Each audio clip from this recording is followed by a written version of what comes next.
قطب الدین بختیار کاکی رحمه الله چې دا یو ډېر غټ محدث تیر شوی او ډېر غټ ولی و.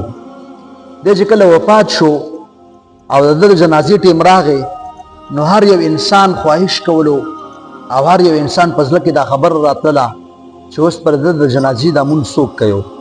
چې کله د جنازې ټیم پوره شو نو یو کس د دې ګڼې نه د مجلس نه راووتلو او هغه دا اعلان وکړو، خلکو ته ویل چې خاموش شئ.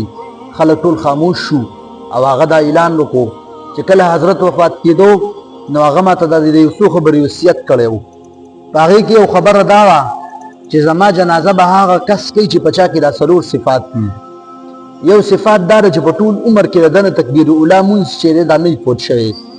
نو چې کوم یو کس نه تکبیر اولی مونځ نه وي پوت شوی هغه کس به زما جنازه کوي. دویم هغه کس چې دی د سنتو ډېر زیات پابند وي، د نبي علیه صلات وسلام د سنتو ډېر زیاته پابندي کوي، نو هغه کس چې دی به زما جنازه کوي. او دریم نمبر هغه صفات چې د ده نه د تهجد مونځ شرع هم نه وي فوت شوی، یعنې پوره په عمر کې د چرې د تهجد مونځ نه قضا کړی. او څلورم صفت دا چې ده چاته پردۍ ښځې ته په ټول عمر کې نه کتلي. نو ما ته حضرت دا وصیت کړی چې دا څلور وانه صفات په کوم یو انسان کې وي نو هغه کس به زما جنازه کوي.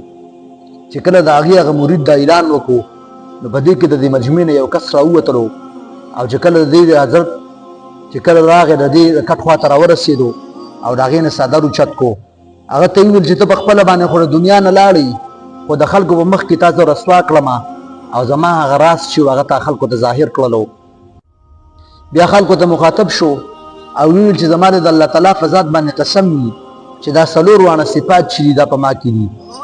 چې کله خلک هغې ته متوجه شو او ویې کتل ورته چې دا څوک دی داسې خوشنصیبه انسان چې په هغې کې دا څلور صفات وي. نو چې کله خلکو هغې ته وکتل نو هغه د هغه وخت بادشاه و، شمس الدین التمس نوم و د هغې.